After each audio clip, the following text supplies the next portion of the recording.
অনেক সময় আমরা গুগল ট্যাগ ম্যানেজারের অ্যাকাউন্ট ক্রিয়েট করে থাকি বিভিন্ন টেস্ট ওয়েবসাইট কানেক্ট করার জন্য। আর কিন্তু দিন শেষে দেখা গেল যে আমাদের ওই গুগল ট্যাগ ম্যানেজার অ্যাকাউন্টটা লাগছে না।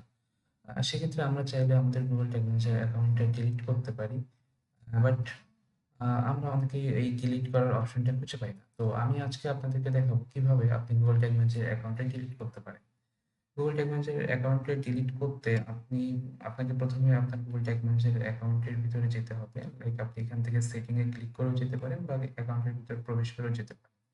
তো আমি দেখাচ্ছি সেটিং এ ক্লিক করবেন আপনি।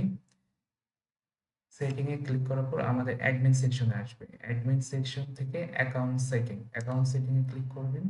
দেন এদিকে কোনো অপশন পাবেন না। এই যে এখানে যে 3 ডট আছে, এই 3 ডটে ক্লিক করবেন। 3 ডটে ক্লিক করার পরে এখানে ডিলিট অপশনটা আছে। আমি যদি ডিলিটে ক্লিক করি, এরকম একটা পপআপ আসবে।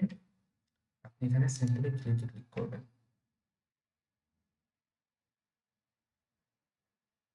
তাহলে আপনার অ্যাকাউন্টটি আ গুগল ট্যাগ ম্যানেজারের থেকে ডিলিট হয়ে যাবে এবং এটা ৩০ দিনের জন্য এটা পেন্ডিং এ থাকবে। আপনি চাইলে এখান থেকে এই আ আপনার যে বিন থেকে এটা রিকভারও করতে পারেন।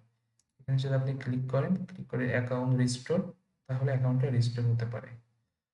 তো আপনার যদি না যায় না প্রয়োজন হয় সেক্ষেত্রে আপনি এইভাবে রেখে দেবেন। ৩০ দিন পর এটা অটোমেটিক ডিলিট হয়ে যাবে। তো আজকের ভিডিওটা এই পর্যন্ত। পরবর্তীতে গুগল ট্যাগ ম্যানেজার নিয়ে আমরা স্টেপ বাই স্টেপ ভিডিও দিতে থাকবো।